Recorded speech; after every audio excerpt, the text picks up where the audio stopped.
जिले की हलचल। आकाशवाणी लखनऊ से प्रस्तुत है जिले की हलचल। आज सुनिए महोबा और बदायूं जिलों की हलचल। पहले सुनते हैं महोबा जिले की हलचल। आलेख और स्वर है अमित श्रोतिये का।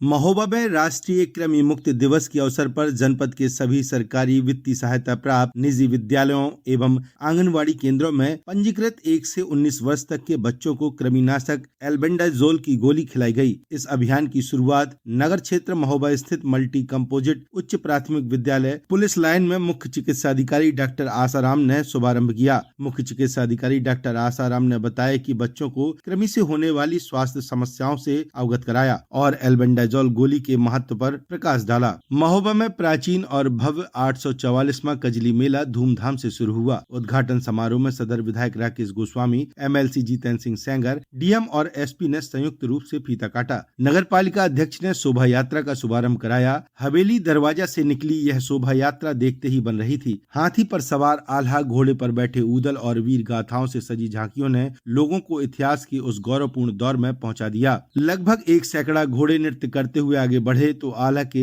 ओजस्वी स्वर फिजाओं में गूंज उठे। सन 1182 ईस्वी में सावन पूर्णिमा को कीरत सागर किनारे चंदेल और पृथ्वीराज चौहान की सेनाओं के बीच महोबा के कीरत सागर तट पर भीषण युद्ध हुआ। वीर आला ऊदल ने चौहान की सेना को खदेड़कर विजय प्राप्त की और इसके अगले दिन बहनों ने भाइयों को राखी बांधी। तभी से यह पर्व महोबा में विजय पर्व के रूप में मनाया जाता है। यहाँ रक्षाबंधन सावन पूर्णिमा पर नहीं बल्कि भाद्रपद कृष्ण प्रतिपदा को मनाने की परंपरा है, जो आज भी पूरे उत्साह से निभाई जाती है।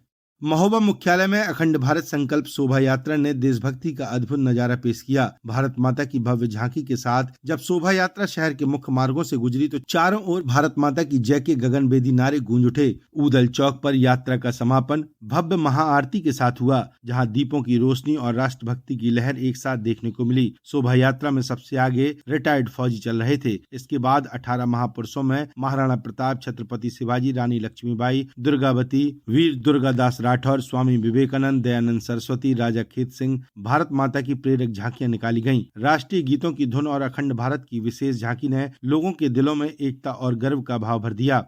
रक्षाबंधन के पवित्र पर्व पर उत्तर प्रदेश के मुख्यमंत्री योगी आदित्यनाथ ने प्रदेश की बहनों को विशेष तोहफा देते हुए 3 दिन तक रोडवेज बसों में निःशुल्क यात्रा की सुविधा का व्यापक असर महोबा जिले में देखने को मिला है। इस पहल से महिलाएं काफी खुश नजर आईं। महोबा डिपो के डीआरएम डीके चौबे ने जानकारी दी कि रक्षाबंधन के पर्व पर उत्तर प्रदेश और मध्य प्रदेश के विभिन्न रूटों पर कुल 90 बसें चलाई गयी।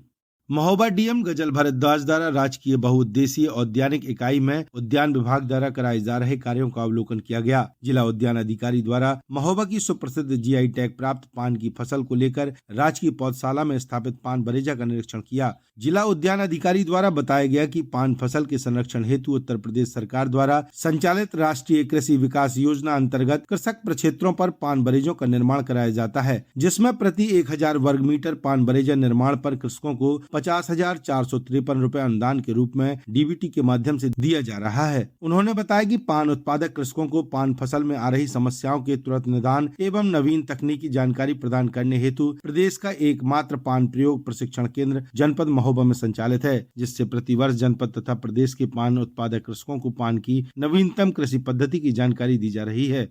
प्रदेश के बुंदेलखंड क्षेत्र का महोबा जिला देश भर में ऊर्जा आत्मनिर्भरता की मिसाल पेश कर रहा है। यहाँ सौर ऊर्जा से करीब 205 मेगावाट बिजली का उत्पादन हो रहा है, जिससे न केवल औद्योगिक और संस्थागत जरूरतें पूरी हो रही हैं, बल्कि आमजन के घर भी रोशन हो रहे हैं। विश्व ऊर्जा दिवस पर विद्युत विभाग द्वारा जगह जगह पीएम सूर्य घर मुफ्त बिजली योजना के कैंप लगाकर लोगों को जागरूक किया गया। केंद्र सरकार की पीएम सूर्य घर मुफ्त बिजली योजना का भी महोबा में सकारात्मक असर देखने को मिल रहा है। कई परिवारों ने अपने घरों की छतों पर सोलर पैनल लगवाकर बिजली बिल से मुक्ति पाई है। महोबा निवासी आदर्श तिवारी ने बताया कि मैंने प्रधानमंत्री सूर्य घर योजना का कनेक्शन करवाया था, जिसमें 3 किलोवाट का कनेक्शन है। इसमें भारत सरकार और राज्य सरकार की तरफ से सब्सिडी मिली हुई है। जहां पहले मेरे घर का बिजली का बिल 4 से 5 हजार रुपए आता था, अब वह 6 से 700 रुपए आता है। इससे मुझे बहुत लाभ हुआ है और मुझे लगता है कि ये हर घर में इस योजना का लाभ लोगों को लेना चाहिए। महोबा जिले के माध्यमिक विद्यालय में अध्ययनरत छात्र छात्राएं अब जैविक विविधता को नजदीकी से समझ सकेंगे। विद्यार्थियों को कीट पतंगों की विविधता के प्रति संवेदनशील बनाने के लिए शिक्षा विभाग की ओर से जागरूकता कार्यक्रम आयोजित किए जाएंगे।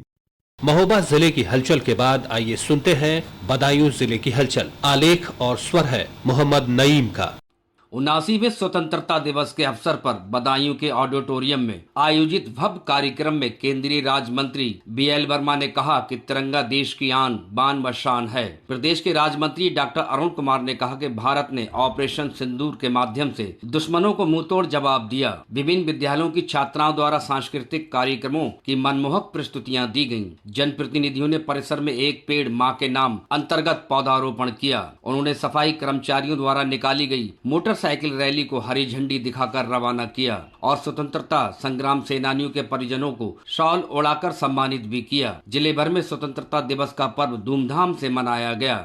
पहाड़ों और मैदानी इलाकों में लगातार हो रही बारिश से बदायूं जिले की गंगा और रामगंगा नदियां उफनाई हुई हैं। सहसवान तहसील क्षेत्र से लेकर उसहद तक गंगा किनारे के दर्जनों गांव बाढ़ की चपेट में हैं। वहीं दातागंज तहसील क्षेत्र में रामगंगा नदी रौद्र रूप धारण किए हुए है। रामगंगा किनारे के दर्जनों गाँव में बाढ़ का पानी भरा है। कई गाँव में नदियों ने कटान भी किया है। बदायूं के जिलाधिकारी अवनीश राय ने बीते दिनों तहसील दातागंज के ब्लॉक म्याऊ के संवेदनशील गांव हररामपुर का स्थलीय निरीक्षण कर स्थिति का जायजा लिया। निरीक्षण के दौरान डीएम ने गांव में ही की गई व्यवस्थाओं का बारीकी से अवलोकन किया। उन्होंने राहत सामग्री के भंडारण व वितरण, नाव और अन्य संसाधनों की उपलब्धता की जांच करते हुए निर्देशित किया कि ग्राम वासियों को कोई परेशानी नहीं होनी चाहिए। जिलाधिकारी ने संबंधित अधिकारियों को निर्देशित किया कि किसी भी स्थिति में लापरवाही न बरती जाए और संवेदनशील क्षेत्रों में चौकसी बनाए रखी जाए। उन्होंने स्वास्थ्य शिविर का निरीक्षण कर लोगों से स्वास्थ्य की जांच करने व समस्त आवश्यक दवाओं की उपलब्धता सुनिश्चित करने के निर्देश दिए। साथ ही फसल बीमा और पशु टीकाकरण के साथ चारे की व्यवस्था सुनिश्चित करने के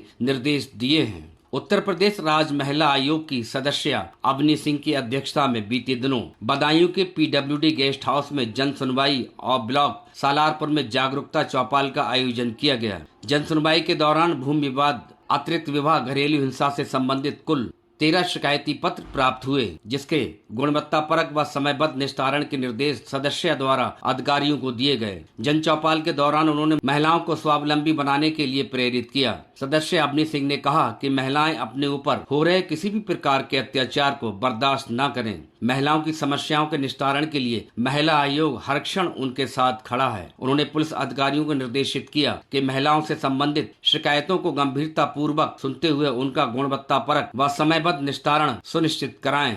वहीं ब्लॉक सालारपुर के सभागार में जागरूकता चौपाल में आई महिलाओं को सदस्य द्वारा महिला सुरक्षा पर विस्तृत जानकारी प्रदान की गई और सरकारी योजनाओं का लाभ लेकर अपनी आर्थिक व सामाजिक उन्नयन करते हुए स्वावलंबी बनने के लिए प्रेरित किया गया। बदायूं जिला विद्यालय निरीक्षक कार्यालय से प्राप्त जानकारी के अनुसार बदायूं जिले के 2 छात्र छात्राओं का चयन नवोदय विद्यालय समिति द्वारा संचालित प्रेरणा एक प्रायोगिक कार्यक्रम के अंतर्गत किया गया है। ये दोनों छात्र छात्राएं आगामी 14 से 20 सितंबर 2025 तक गुजरात के बड़नगर स्थित प्रेरणा केंद्र का शैक्षिक भ्रमण करेंगे। चयनित छात्रों में वशिष्ठ पाल राजकीय हाई स्कूल खुनक ग्रामीण क्षेत्र से OBC वर्ग के छात्र हैं और शीतल राजकीय कन्या इंटर कॉलेज बदायूं शहरी क्षेत्र से SC वर्ग की छात्रा हैं। इस शैक्षिक भ्रमण का उद्देश्य छात्र छात्राओं को नेतृत्व क्षमता, नवाचार और राष्ट्र निर्माण की दिशा में प्रेरित करना है। चयनित विद्यार्थियों के साथ एक महिला अभिभावक शिक्षिका भी इस कार्यक्रम में सम्मिलित होंगी। बदायूं दातागंज मार्ग को 3 मीटर चौड़ा किया जाएगा। इसके लिए कार्यदायी संस्था लोक निर्माण विभाग को नामित किया गया है। Non forest land